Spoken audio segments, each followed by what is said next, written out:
tá hoje pensando num lugar, um território meio abstrato, sabe? Onde a África e o Brasil se encontram na nossa imaginação. Um espaço para a gente sentir a África mais de perto e, ao mesmo tempo, perceber o Brasil lá na África. É nesse lugar que a gente mergulha hoje.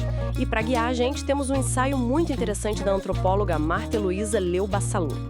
Foi escrito para aquela exposição enorme em São Paulo, a Mostra do Redescobrimento, lá em 2000, para os 500 anos. Então a nossa ideia aqui é, destrinchar o que significa a arte afro-brasileira, como essa expressão apareceu, como mudou no século XX e conhecer alguns artistas e trabalhos, claro. Isso. E um ponto fundamental que a Salum levanta logo de cara é que essa noção de arte afro-brasileira, como um campo, reconhecido, discutido, é algo bem contemporâneo. Quer dizer, as raízes culturais são super antigas, óbvio, mas essa valorização, essa categorização como arte mesmo, isso é coisa do século XX, sabe? E ganhando espaço internacionalmente. E a definição que ela traz é bem abrangente. Cobre as artes plásticas, visuais, que retomam a estética, a religiosidade africana tradicional, mas que também registram a vida sociocultural do negro no Brasil. Então entra aí a cultura material, objetos de uso, de rituais, obras da cultura popular que têm origem africana e até releituras da arte africana tradicional feitas por artistas aqui. Nossa, impressionante pensar nessa mudança de olhar, Porque no fim do século XIX, figuras como Nina Rodrigues viam isso como, fetiche, chamavam de arte dos colonos pretos, com uma carga bem negativa, primitiva mesmo. E pensar que objetos de culto que hoje a gente vê em museu eram coisa de polícia. Desde 1910, mais ou menos, eram apreendidos, reprimidos. Não era arte para eles. Exato. E essa mudança de percepção foi um processo longo, Nos anos 30, por exemplo, já tem um interesse pelo folclore, o Mário de Andrade e tal. Mas olha que curioso. Mesmo no primeiro Congresso Afro-Brasileiro, em 34, a arte visual em si não teve um destaque tão grande. A coisa começa a virar mesmo a partir dos anos 60, eu diria. Com as independências na África ganhando força, sabe? Aí você tem artistas como o Heitor dos Prazeres, o Rubem Valentim, o Aguinaldo dos Santos.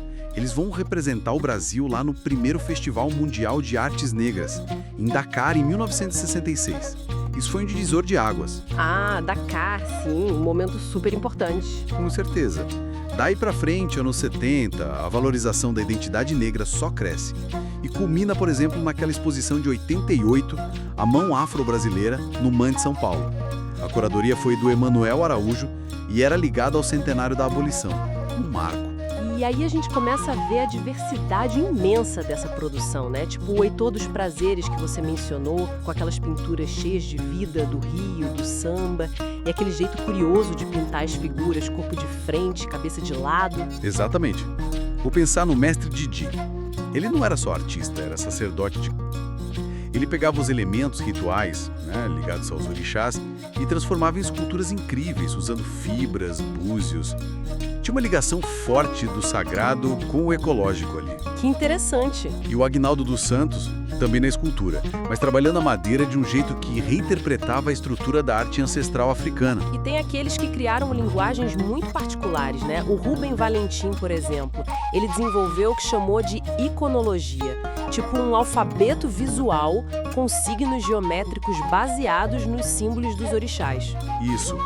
Uma iconologia afro-ameríndio nordestino-brasileira, como ele mesmo definia, bem potente.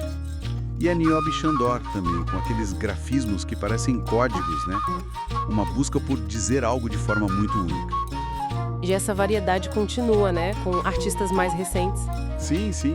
A Rosana Paulino, por exemplo. O trabalho dela com instalações é fortíssimo.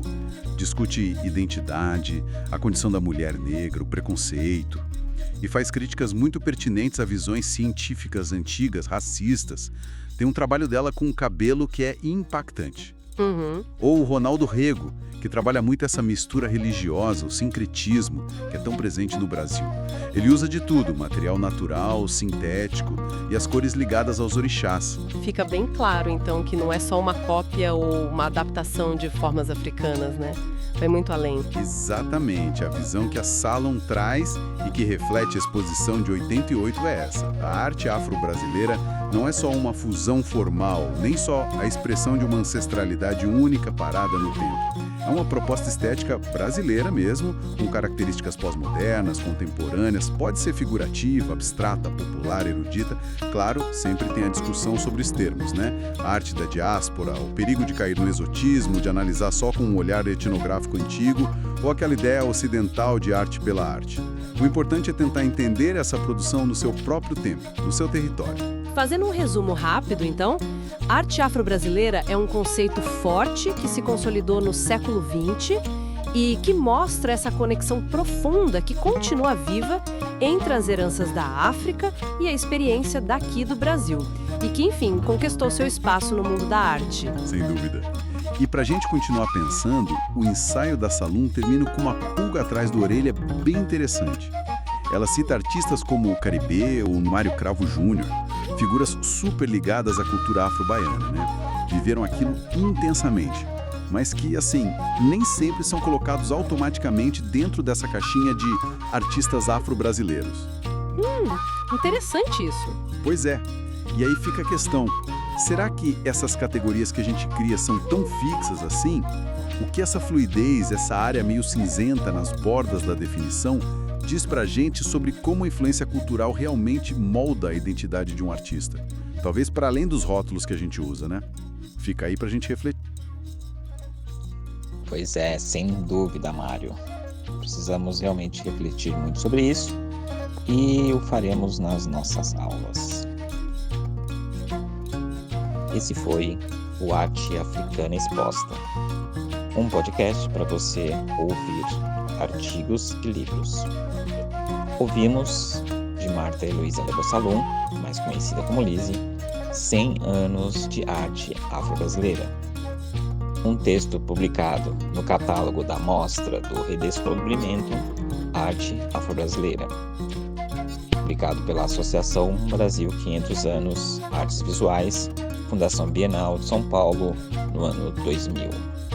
Espero que vocês tenham gostado e voltem sempre. Obrigado.